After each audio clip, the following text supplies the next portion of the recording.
Well, history of capitalism is sort of a funny loaded phrase, right? Because of course, people have been doing history of capitalism for a very long time. Brodel, who's one of the most foundational historians next to, I don't know, Herodotus, famously wrote about the history of capitalism. And in a lot of ways, the history of capitalism is very American-centric because Americanists, more than other fields, forgot that this mattered.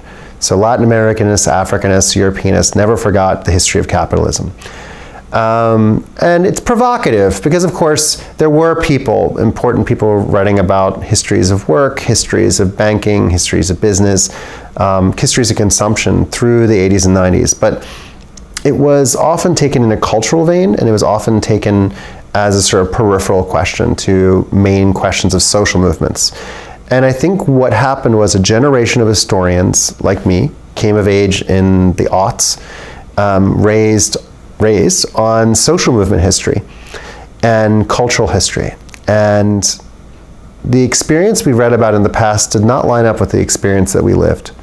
So if the people who trained us grew up in the 60s and had this experience of mass movements, that was not the experience I had in the 90s. My experience in the 90s and the aughts was every time I believed something, it would get smashed. That I lived under the regime of neoliberalism rising. I lived under the regime of wars for no apparent purpose. I lived under a regime of rising debt and fewer opportunities.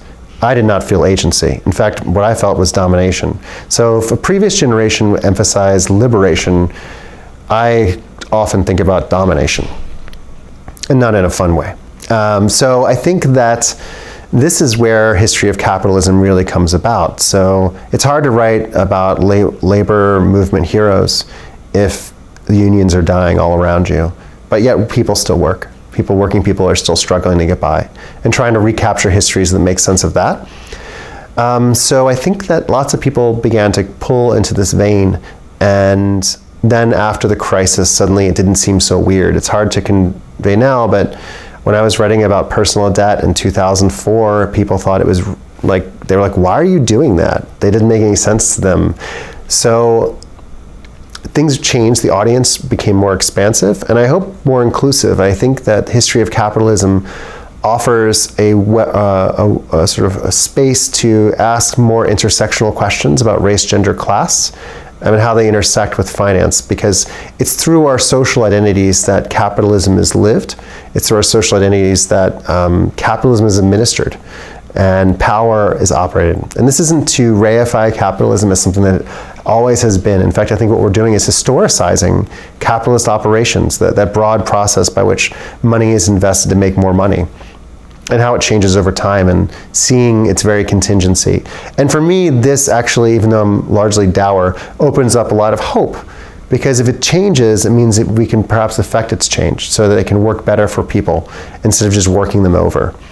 And this is something I think history of capitalism brings to bear. It sort of brings to bear a lot of institutional structure and trying to understand how those structures can be remade. So in some sense, it's one of the oldest histories that we can tell, and these things come in cycles, and it's just an exciting, I think people should worry less about the historiography or defining these terms or all these other things, and just write the history that they want to write. And I think as long as people focus on their passions, their fury and their loves, I think that we'll write good history, maybe about new things.